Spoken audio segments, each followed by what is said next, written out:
সময়টা দারুণ কাটছে বাংলাদেশের টি-20 দলের। বছর জুড়ে দুর্দান্ত খেলার ফল যেমন পড়েছে দলের উপর, তেমনি ধারাবাহিক ভালো খেলার ফল মিলেছে র্যাঙ্কিং এও। আয়ারল্যান্ডের বিপক্ষে সদ্য শেষ হওয়া টি-20 সিরিজে প্রথম ম্যাচ হেরে গেলেও পরের দুই ম্যাচে জয় নিয়ে সিরিজ জেতার পুরস্কারও এবার হাতে নাতেই পেল দলের ক্রিকেটাররা। আইসিসির নতুন র্যাঙ্কিং এ ব্যাটিং ও বোলিং দুই ক্ষেত্রেই একাধিক বাংলাদেশের উল্লেখযোগ্য উন্নতি হয়েছে, যা লাল সবুজের শিবিরে এনে দিচ্ছে বাড়তি আত্মবিশ্বাস।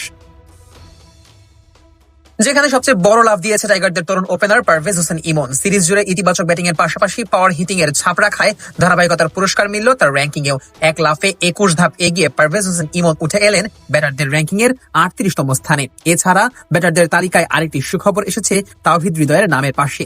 এই মিডল অর্ডার ব্যাটার 5 ধাপ এগিয়ে উঠে এসেছেন র্যাঙ্কিং এর 43তম স্থানে। অন্যদিকে চলতি বছরে বাংলাদেশের পক্ষে টি-20তে সবচেয়ে বেশি ছক্কা হাঁকিয়েছেন যেই তানজিদ তামিম ব্যাটারদের র্যাঙ্কিং এ তিনিই বাংলাদেশিদের মধ্যে সবচেয়ে বেশি এগিয়ে 19তম স্থানে রয়েছেন। এছাড়া সেরা 100 ব্যাটারদের তালিকায় অধিনায়ক লিটন কুমার দাস 44তম, সাইফ হাসান 39তম এবং জাকের আলী অনিক রয়েছেন 68 নম্বর স্থানে।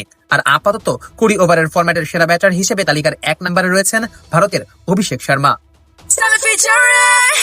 Next level, well done, side by side, free.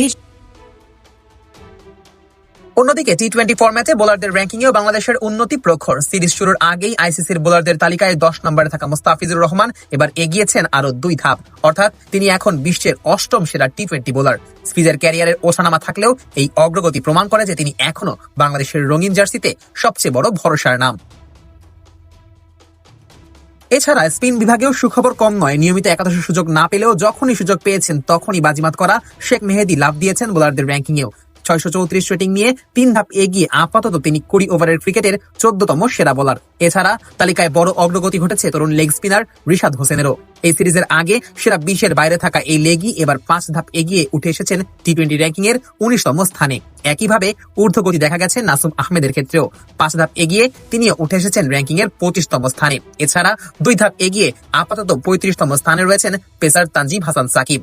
বোলারদের সেরা 100-তে আরো রয়েছেন 2 বাংলাদেশি পেসার তাসকিন আহমেদ ও হাসান মাহমুদ।